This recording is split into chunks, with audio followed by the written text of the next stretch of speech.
ओम विष्णवे नमः ओम नमो भगवते वासुदेवाय ओम नमो नारायण।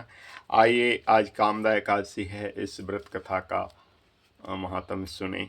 चैत्र मास की अमावस्या को हमारी भारतीय संवत की अंतिम तिथि होती है और इसकी अगली प्रतिपदा को प्रारंभ होती है हमारा नया संवत और भगवती दुर्गा के नवरात्रे। नवरात्रों के बाद आने वाली चैत्र के शुक्ल पक्ष की एकादशी को कामदा एकादशी कहते हैं, अर्थात सभी कामनाओं की पूर्ति करने वाला। इस दिन भगवान वासुदेव अर्थात वासुदेव के पुत्र श्री कृष्ण का पूजन किया जाता है और गरीबों को दान देने का विशेष महत्व है।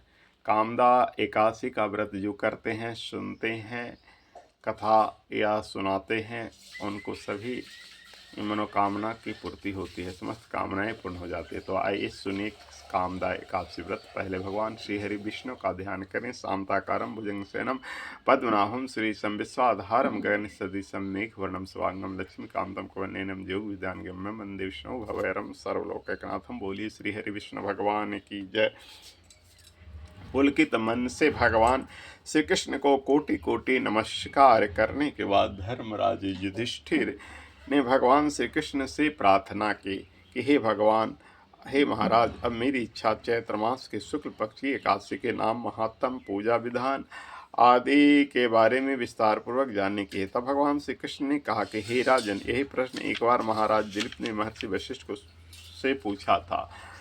तब वशिष्ठ जी ने जो कथा महाराज दिलीप को सुनाई थी वही मैं आपको सुनाता हूँ। बहुत समय पहले की बात है। रत्नपुर नामक एक नगर पर अनेक ऐश्वर्यों से युक्त पुंडरिक नाम का एक राजा राज करता था। रत्नपुर नगर में अनेक अप्सरा, किन्नर तथा गंधर्व वास करते थे। उनमें ललित और ललिता नामक पति पत्नी भी रहते थे। उन दोनों में अत्यंत स्नेह था। थोड़े समय के लिए भी अलग होते ही वे दोनों अत्यंत व्याकुल हो जाते थे। एक समय पुंडरीक की सभा में अन्य गंधर्वों के सहित ललित भी गाना गा रहा था। गाते गाते उसको अपनी प्रियतमा ललिता का ध्यान आया और इससे ध्यान भंग हो गया। गायन का स्वरूप बिगड़ गया। ललित के मन का भाव जानकर करकोट नामक नाग ने पद भंग होने के कारण राजा से कह दिया था। पुंडरीक ने क्रोधपूर्वक कहा कि तो मेरे सामने गाता हुआ अपनी स्त्री का स्मरण कर रहा था। हे तो कच्चा मांस और मनुष्यों को खाने वाला राक्षस बनकर अपने किए कर्म की फल भोग। पुंडरीक के श्राप से ललित उस समय विकराल राक्षस हो गया। उसका मुख अत्यंत भयंकर, नेत्र सूर्य और चंद्रमा की तरफ प्रदीप्त तथा मुख से अग्नि निकलने लगी। सिर के बल पर्वत पर खड़े वृक्षों के समान तथा भुजाएं अत्यंत लंबी हो गई। इस प्रकार उसका शरीर 8 योजन लंबा हो गया। राक्षस बनकर वह अनेक प्रकार के दुख भोगते हुए जंगलों में भटकने लगा। अब तो उसकी स्त्री ललिता भी बहुत दुखी हुई। अत्यंत दुखी होकर उसके पीछे पीछे भटकती रही और तरह तरह से विलाप करती रही। वह अपने पति के उद्धार का उपाय भी सोचती रही। एक दिन ललिता अपने पति के पीछे पीछे चलते हुए विंध्याचल पर्वत पर श्रृंगी ऋषि के आश्रम तक पहुंच गई। श्रृंगी ऋषि ने ललिता को देखकर पूछा कि हे देवी, तुम कौन हो और यहाँ किस लिए आई हो? ललिता बोली कि हे मुनिवर, मेरा नाम ललिता है। मेरा पति राजा पुंडरीक के श्राप से भयानक और विशालकाय राक्षस बन गया। इसका मुझे बहुत दुख है। मेरे पति के उद्धार का कोई उपाय बताइए। ऋषि बोले कि हे गंधर्व कन्या, अब चैत्र शुक्ला एकादशी आने वाली है, जिसका नाम कामदा एकादशी है। उसका व्रत करने से मनुष्य के सब कार्य सिद्ध होते हैं। यदि तू कामदा एकादशी का व्रत करके उसके पुण्य को अपने पति को दे तो राजा का श्राप तो भी अवश्य शांत हो जाएगा और तेरा पति शीघ्र राक्षस योनि से मुक्त हो जाएगा।